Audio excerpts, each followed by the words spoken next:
Yo, what's up mga kayo Cubs? Magandang gabi po muli sa inyong lahat at syempre narito po muli ang inyong lingkod, Master Lekim, at welcome back po muli dito sa ating Master Lekim TV. Bago ko po simulan itong ating video ngayong gabi mga bayang karisa, make sure dapat nakalike na tayo at nakasubscribe. Pakishare na rin po at pakihit na rin syempre ating notification bell or bell icon para po maging updated po kayo sa mga susunod ko pa pong upload na video.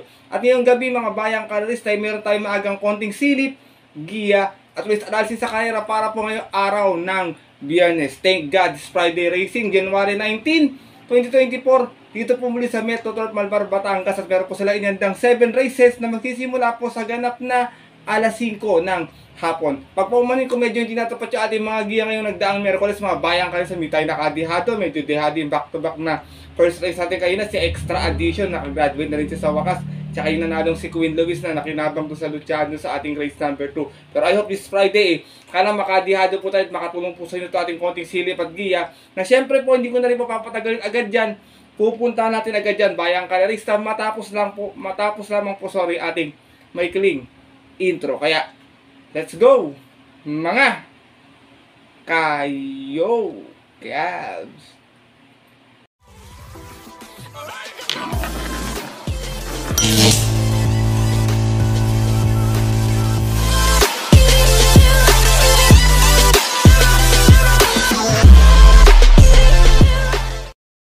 At gaya nga po ng nabanggit ko kayo sa ating intro, meron lamang tayong 7 karerang lalargahan ngayong araw po ng Biyernes. Meron lamang tayong tigisang set ng take all, pick 6, pick 5 at pick 4. Medyo may kanipis ang ating lineup ngayong araw ng Biyernes mga bayang kalisa. Pero siyempre may mga nagbabadya pa rin mga dihado Kaya kung may mga kursunada pa po kayo, maliban po sa mga giyang ibibigay ko ngayong gabi na to huwag niyo pong kakalimutan isama sa yung diskarte at mga rota. Paalala mga bayang kalista, huwag po kayo magbubursin yung diskarte kasi minsan yun pa po yung nananalo. Kaya ito, simulan natin mga konting silip at giya mga bayang karista. Siyempre, wala nang patumpit-tumpit pa. Good luck po sa inyong lahat. Happy racing and start na po tayo. Race number 1, start na ating winner take all event.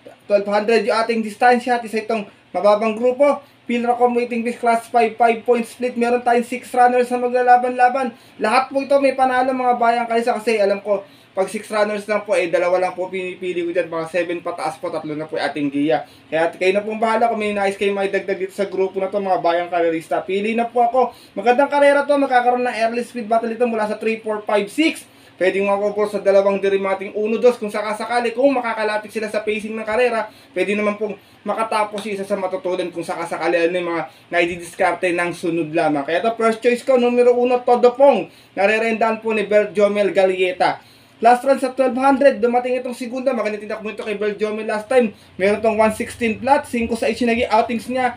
Out of 8 runs naglaban-laban sa rating. Base 5 din po ng January 10 lamang kung saan ang nanalo po doon yung kabayong si Ozam Maxine. Ay, Ozam Cole, sorry, bayang karisa. Same rider po pa rin tayo dito, Berjomel Galieta. Para sa ating numero 1 na si Todo Pong. Dahil meron tayong remate, kukuha tayo ng isang matulin sa una na sigurado ko ito ang mauna. Second choice ko, numero 3, Smiling Lady. Narerendahan po ni Charles Reyes. Mukatingin ko, dinamayan lang ni Charles Reyes ito. Nakaraan, medyo mahaba na rin yung binandera. Medyo kinapos lamang ito nung nakaraang karere. Meron naman itong 115 flat sa 1200 bayang karerista ko saan natarsera ito. 1-2 yung naging outing. Siya yung nagdala ng marcha. Palikuan siya pa rin yung bandera kasi naging tersera siya, segunda. Out of 7 runs na naglaban-laban sa isang rating B6 and 10 po at yun po ng November 3 kung saan ang nanalo po doon yung kabayong si Rapis Point. From Claro sa Ulog pare, this time po, second time around, Charles Reyes ang rerenda. Para sa ating numero 3 na si Smiling Lady. Race number 1 po, bayang karaysa, kung may nakupusuan pa po kayo, dagdag na lamang po tayo. First choice ko po muli, numero 1, Todo Pong. Second choice, numero 3, Smiling Lady. Good luck po. At lipat na po tayo sa ating race number 2 kung saan mag-start na ang ating pick 6 event. Another 1200 meters at isa itong Pilracom waiting list class 4. 16-21 split. Meron tayong 7 runners but 6 in betting number lamang po. Dito ako, si veteran campaigner, kahit 1200 nananalo to Wala akong nakitang ganong matulin to kasi baka magdala ng marcha rito si Comeback Stronger. Tsaka tong si Hot Rat Hats, baka maipwesto ng maaga to. Medyo gamay rin naman na ito. First choice ko, numero 3, El Mundo. Narerendahan po ni CB Ardonia. Yung sa sinakyan ni Ardonia to last time, meron tong 113.2 noon sa 1200. Natarsera to. 5 sa issue naging outings out of 6 runners na naglaban-laban sa rating base 22 and 27 pa po. At yung po ng November 29 kung saan nakalaban po nila doon yung kabayong si Hook on the Run. Gaya nga po ng nabanggit ko, same rider tayo rito ha, CB Ardonia. Para sa ating numero 3 na si El Mundo. Second choice ko to, may ang kintuling nga pala ito minsan ay uuna rito pag ginusto. Maganda din yung position niya, Bayang Carissa. Numero 1, Baba Boom, narerendahan po ni AR Villegas. Ito naman si Baba Boom. Doon din sa karera nila Hook on the Run, nandun to. Dumating naman po itong pang 5. Meron to 113.8. 3-2 yung naging outings niya. Out of 6 runs na naglaban-laban. Bumaba din ng grupo to dito. 22-27 din po galing. At from Jomer Istorque, balik ang renda ngayon kay Dodong Villegas para sa ating numero 1 na si Baba Boom. Race number 2 po, Bayang Carissa. Kung may napupusan pa po kayo, dagdag na lamang po tayo. Pito lang yung ating kalahok dito sa kalera na to. First choice ko po muli, numero 3, El Mundo. Second choice, numero 1, Baba Boom. Good luck po. At lipat na po tayo dito sa ating race number 3. Another 1200 meters. Start na ating pick 5 event. At isa itong pinaka-commating base class 5 points split muli. Meron tayong 7 runners na maglalaban-laban. Ito, first choice ko. Siguradong mauna. Huwag nilang bibigyan ng kwarto sa tingin ko. May kalalagyan sila rito. Numero 5, Justifiable. Narerendahan po ni Beljomel Galieta. Itong kabayan na ito, pag nakaporma sa unahan talaga, nakabuo ng 2 kwartos, pwedeng meta nila abutan or pwedeng tumapos na karera. Wala ko nakitang ganong matulong dito na pwedeng bumuliglig sa kanya. Maliban dito kay Catherine. Kaso si Catherine medyo hindi ko gusto yung mga tinatakbo last time. Si Victoria Espacio naman, dating di bandera, ngayon naging derimado na. Katingin ko, talagang solo sa unahan to, itong ating kabayong first choice na si Justifiable. Nanalo po ito sa 1200, meron to 115.2, kung saan banderang tapos po to out of 7 runs na naglaban-laban sa rating B6 and 10 pa po at yung po na October 31 last year, kung saan tinalo niya po doon yung kabayong si Bullet. From Ison Bautista, susubukan na rin na kayo sa medyo buenas din, Beljomel Galieta, para sa ating numero 5 si Justifiable. Second choice ko na pwede nga pong umagapay kasi napansin ko last time Remate tinakbo nito eh. Pero tingin ko pwede rin namang sumunod agad to kung sakasakali. Numero 7, Victorious Passion. Narerendahan po ni O'Neal Cortez. Itong si Victorious Passion. Nanalo naman po last time sa 1400 noon. Meron tong 130 plus sa 1400. Sa 7 naging outings niya. Out of 9 runners na naglaban-laban. At yun po nung December 29, sa rating base 5 na din po, Bayang Carissa, kung saan tinalo niya po doon yung nanalo kaninang si Instant Message. From Beljomel Galieta nun, this time ang rerenda, O'Neal Cortez naman, para sa ating numero 7, si Victorious Passion. Alam ko si O'Neal talaga sa mga sakin nito dati, mga Bayang Carissa. Race number 3 po, rating base 5, madalas nagkakadihaduan din, may mga tagong prueba minsan dito, kayo nang bahalang magdagdag na lamang po. First choice ko po muli, magdadala ng marcha, numero 5, Justifiable. Second choice, numero 7, Victorious Passion. Good luck po.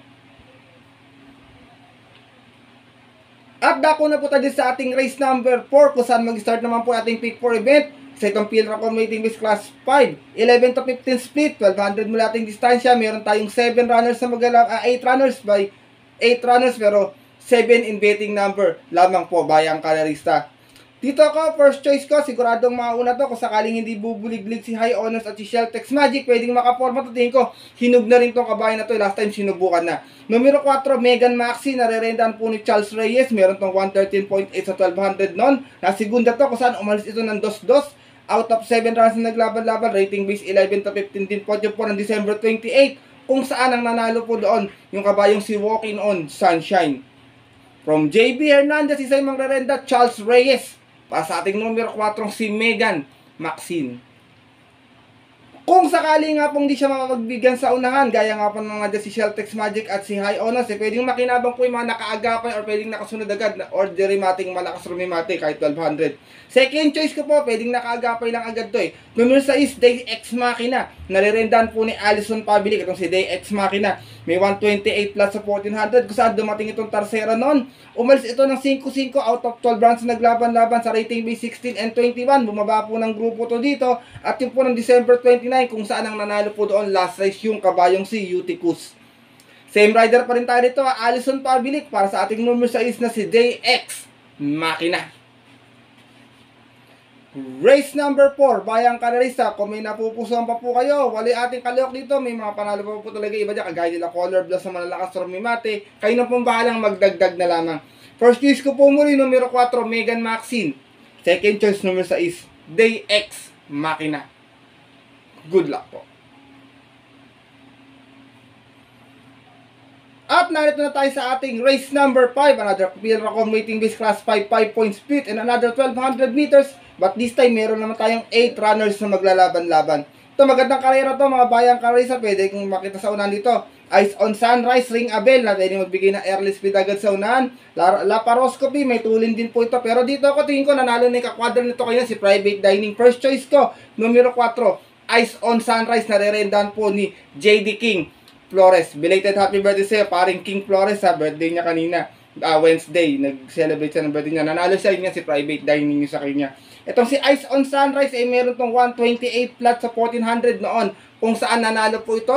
2-1 yung naging outings niya, out of 9 runs na naglaban-laban sa rating base 5 po ng August 2, kung saan na-upset niya po doon yung outstanding favorite na si Golden 8. From Jomer Estor, kay this time po JD King Flores ang rerenda para sa ating numero 4 si Eyes on Sunrise. Kung hindi nga po siya pagbibigyan sa unahan ni Ring Abel at saka ni Laparoscopy, pwedeng mapaborto sa mga derimating pwedeng mag-abang o pwedeng pumesto na maagad. Second choice ko, numero 1, Wild Act, narerendahan po ni Danny Boy Camanero to, na ibandera ni JB last time to, kung wala kakamali, ito, yung preba niya doon, meron tong 129.4 sa 1400 na kung saan umalis po ito ng 2-5 out of 11 runs na naglaban-laban natin po sa rating base 5 din po. At yun po ng October 7, kung saan ang nanalo po doon yung dihadong si Manlot Island. From JB Hernandez, binigay ang renta kay Jack Hammer, Danny Boy Camanero. Para sa ating numero 1 si Wild Act, ito mababa na sa laban natin ko, anytime pwedeng kalabi dito, bayang karerista. Isinasama ko pong third choice, last time sinubukan lang to, dumating itong pang-apat. Numero 5, Laparoscopy, narerendahan po ni Charles A. Reyes. Ito may 117 sa 1200 po ito, ha. Dumating itong pang-apat last time, 3-3 yung naging outings, medyo hindi naman po ginalawan. Nagkatalong nga lang po ng pang-apat siya nung datingan nun. Out of 8 runs naglaban-laban, rating base 5 din po siya po ng January 3, kung saan ang nanalo po doon yung kabayong si Top of the Mark. Same rider pa rin tayo dito, ha. C.A. Reyes para sa ating numero 5 pangbihadong si Laparoscopy. Race number 5, Bayang Karerista, rating base 5 po ito. Madalas may mga lumulusot talagang dihado, kaya kayo na pong bahala kung may napupusuan pa po kayo dito sa 8 kalahok na ito. First choice ko po muli, numero 4, Eyes on Sunrise. Second choice, numero 1, Wild Act. At third choice, yung numero 5, si Laparoscopy. Good luck po. At narito na po tayo dito sa ating penultimate race ngayong araw po ng Biyernes. Race number 6, 1400 na ating distansya. At isa itong merge race po. Pilracom rating base class 4, 22-27, 28-33. Meron tayong 9 runners na maglalaban-laban. Ito, magandang karera to, mga bayang karerista. Dito ako, first choice ko, nakita ko ng buti to sa stakes race last time. At saka medyo tingin ko, may tinatago pang prueba. Numero 4, Simply Jesse, narerendahan po ni John Paul A. Gusay last time. Medyo mahaba yung naging bandera nito sa 1 milyang karera. Kaya napabor yun sa couple entry niyang si Ghost. Pero bago po yun, nanalo to sa 1200 maiden assignment niya. At meron tong 114.6. Uno-uno yung naging outings niya, bandera tapos, out of 5 runs na naglaban-laban, sorry. Special race po pala ito, ito po ng December 10, kung saan tinalo niya po doon yung kabayong si 14 di Oktubre. Same rider pa rin tayo dito, Pau Guse, para sa ating numero 4, si Simply Jesse. Iba yung angkin tuli nito, mga bayang, kaya tingin ko baka mapalaban sila rito. Kung sakaling magkakaroon nga po ulit na early speed battle, kasi nandyan din si Espolarium na nakalaban niya sa unahan. Nandyan din naman si Doña Chichay na pag nasa bayan, talagang matapang din talaga sa unahan. Baka makinabang tong dirimating kabayatin, veterano na rin. Second choice ko, sorry, numero 9, Silab, narerendahan po muli ni C.A. Reyes. Itong si Silab may 113 flat to sa 1200 noon, kung saan dumating itong pang segunda. 4-4 yung naging outings niya, out of 6 runs na naglaban-laban sa rating base 22-27 po yung po ng November 29, kung saan ang nanalo po doon yung kabayong si Hook on the Run. Same rider pa rin tayo dito, C.A. Reyes, para sa ating numero 9 na si Silab. Last time segunda rin to, hindi ko lang matanda kung sino yung tumalo, bayang karerista.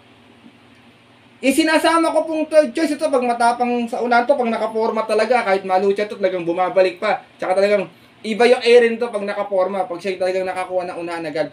Numero 2, Donya Chichay, narerendahan po ni RC Suson. Itong kabayan to, medyo ang laki ng in-improve mga bayang karisa. Kahit malakas yung laban, nanalo. Last time nakadihado to, nanalo ito.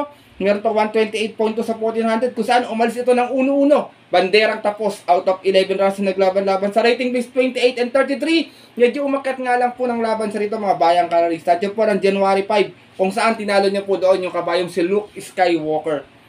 From JC De La Cruz, si Sepo Rerenda, RC Suson, para sa ating numero 2 na si Donya Chichay. Race number 6 po mga bayang karisa. Kung may kusunada pa po kaya, marami pa po may panalo rito kagaya ni Double Happiness, yung guys sa panalong si Oradas Gray at saka itong mababa na rin sa grupong si Telbel. Kaya dagdag na lamang po tayo, baka may napupusuan pa po kayo sa kanila. First choice ko po muli numero 4, Simply Jessie. Second choice numero 9, si Lab. And third choice yung numero 2 na si Donya Chichay. Good luck po. At narito na po tayo sa ating huling karera ngayong araw po ng Biyernes para tingnan po natin mga paborito exotic bets sa Take All, Pick 6, Pick 5 at Pick 4. Sa itong Pilracom rating base class 5, 6, and 10 split. Meron tayo ditong 12 runners but 11 in betting number. 1400 po muli ating distansya. Dito ako, first choice ko, iba yung area dito. Pag nakaporma sa unan to, walang bumuligtig. Tingin ko, makakaraos to dito. Gray Galloper, numero 8, Galloping Ghost. Nare-rendahan po na kanyang regular jacking si Patty Dilemma. Ito kabayan na to, pag napabayaan din talaga sa unahan, talagang tawag dito, katapos at tatapos to, kahit sino kalaban nito, bayang kaysa. Pero pag nasabay naman po, minsan po talaga, hindi rin po natitimbang kasi talaga yung iba yung iron nito. Gusto talaga ito kabayan ito, nasa unahan siya agad. Meron tong best time na 126.6 sa 1400, bayang karista. Nanalo po ito noon, uno-uno yung naging outings niya, out of 7 rounds naglaban-laban. Sa rating base, 11 to 15 po, yun po ng September 30, kung saan tinalo niya po doon yung kabayong si My Dad Bogart. Same rider pantay, gaya nga po lang nabanggit ko, Patty Dilemma. Pa sa ating numero 8 na si Galloping Ghost. Pag ito, kinampihan ni Southern Man, Tokyo Rumba, at saka nitong ni On Eagle Swing, tingin ko may kalalagyan talaga sila lahat dito bayang karerista. Kung sakali nga po, hindi nga po siya pagbigyan, baka nga po magkaroon na early speed battle sa unahan. Second choice ko po, itong numero 6 na si Sky Lover, na pwedeng nakaagapay agad sa unahan, nakapwesto ng pang 5 or pang 4 na pwesto agad. Narerendahan po ni Alison Pabilik. Nanalo po ito sa 1200 last time, may 115.2. Kung saan umalis nga po ito ng 4-2 out of 8 rounds na naglaban-laban, rating base 6 and 10 din po ito po ng December 28. Tinalo niya po doon yung madalas kong pinapapadihado sa inyong kabayong si Hot Legs. Same rider pa rin tayo rito Alison Pabilik para sa ating numero 6 na si Sky Lover. Sinasama ko pong third choice ang ating long shot of the day ko. Ngayong araw po ng Biyernes, pasensya na sa third choice ko pa nailagay. Itong numero 4 si Lava Walker, narerendahan po ni birthday boy JD King Flores. Ito kabayan to, sinusubok-subukan na. Huling sa kay ni King dito, na segunda to, sorry. May 129.6 to sa 1400. 9-3 yung naging outings niya out of 10 runners na naglalaban-laban. Biruin niyo po, pang siyam siya umalis, tarsera siya bago maglikon, pero ending po, segunda siya ng karera na yon. Sa isang rating B6 and 10 po ng December 29, kung saan ang nanalo naman po doon yung banderang tapos na si Caraga Wonder. Same rider tayo muli rito, JD King Flores para sa ating long shot na numero 4 si Lava Walker. Race number 7, bayang karerista, kung may napupusan po ipang dagdag sa mga paratingan nyo, dagdag na lamang po tayo rito, kayo na pong bahala bayang karerista. First choice ko po muli, numero 8, Galloping Ghost. Second choice, numero 6, Sky Lover. At third choice, yung long shot of the day ko pong numero 4, si Lava Walker. Good luck po.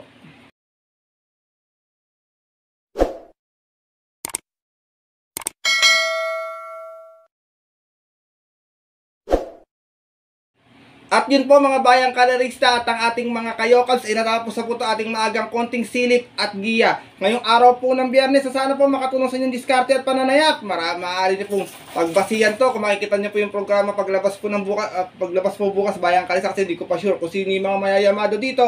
At pagpaumanin ko po pala kasi may mga nakakapuna po sa akin na bakit daw po yung mga nakaraang takbo yung binibigay ko, kasi pinapansin ko po mga bayang karerista, yun po yung mga magaganda yung mga tinakbo nila at medyo magagaling din ng konti yung mga nilalabanan nila. Kasi kung babanggitin ko po yung past performance nila, syempre hindi rin po kayo maiinggan yung makursunadahan sila, kasi ay ganito pala ginawa nito nakaraan, wala palang ginawa to. Pero kung maaalala niyo po, kung kaya no, may kagaya ni Galloping Ghost po na mayroong 126.6 sa katawan, pwede naman po niyang gawin talaga yan kung gugustuhin po bayang karerista. Kaya pagpaumanhin po sa mga pumupuna po sa akin na kung bakit po yung mga nakaraang huling takbo po yung binabanggit ko dito sa ating video. At I hope na maintindihan niyo naman po at maunawaan, lalo na po sa mga suki natin dito mga bayang karerista. At pinapaalala ko po muli sa inyo, ito sariling aral ko lamang po, kuro-kuro at opinion sa karera. Maaari nyo po itong sundin or maaari pong hindi. Kung di nyo po type A, okay lang po, skip na lang mga bayang karerista. Dahil sariling aral ko lamang po ito, kuro-kuro at opinion po sa karera. Pagdating po ng tayaan sa takila, siyempre mas mananaig po yung sarili nyo pong kursunada, and always mga kayokabs natin dyan, kayo pa din po yung masusunod. Good luck po sa inyo lahat and have a blessed Friday racing po. At maraming salamat po muli sa walang sawang pagtutok, pagsupport at tiwala palagi sa ating YouTube channel. At I hope sana this January makakuha tayo ng long shot o yummy dividend lalo na sa mga bayang carriers natin dyan ng mga diadistang small capital, big dividend kagaya ko. At bago po ako matapos sa ating video, paraanin ko lang ito ating ilang shoutout mga bayang karerista. Shoutout nga pala kay John Liam Santos at pinapaglit na ng shoutout si Sian. Shoutout sa'yo. Ganoon din kay Sir Jake dyan sa EMS OTV ha. Kay Sir Ariel Maranak aka Jake, shoutout po sa inyo. Christian Fernandez at shoutout ko rin po si Sir Ferdy ng EMS OTV. Kakwento ko last time nyo sa EMS OTV. Shoutout po sa inyo at pinapaglit nyo ng shoutout syempre sila Boss Toto, Romana, Kagawad Johnny Ozoner at sa mga tropang Batang Palomo kay Egay, Maki, Pukit, Komang, Joel, Lando, and Amon. Mula po yan kay Sir Ferdy, shout out po sa inyo. Maraming salamat sa pagbisita palagi. God bless po. Sana po makadihado po tayo ngayong araw po ng Biyernes. At yun po mga bayang karerista at ang ating mga kayokabs. Hanggang dito na lamang tayo. Makita-kita na lang sa susunod pong upload na video para po sa ating konting silipad giya, para po sa ating Saturday racing. Ito po ang inyong lingkod, Master Likin. Sa mga gusto po magpag-greet at mag-birthday po ngayong January, comment lang po kayo sa comment section nito ating video para po maisama natin sa ating Saturday giya racing po bayang karerista. At lagi ko nga pong pinapala sa inyo na ang karera po dapat po libangan lamang dahil talagang tapat-tapat lang at talagang swertihan lang yun talaga. Minsan talaga malas, pero pag pinaibigan tayo ng nasa taas na parang itinuturo sa atin yung ating tatayan, o kung ating kakalimutan magpasalamat sa kanya, tumulong tayo sa ating kapwa mga bayang karerista kahit sa simpleng pamamaraan lamang. Ika nga, share your blessings mga kayokabs. Good luck po muli sa inyo lahat and happy racing sa mga pupunta po na OTVs. 5 PM naman po ating start time. Stay safe everyone po sa inyo lahat. God bless bayang karerista. Lalong-lalo na sa mga solid natin dyang mga ka-yo-cabs.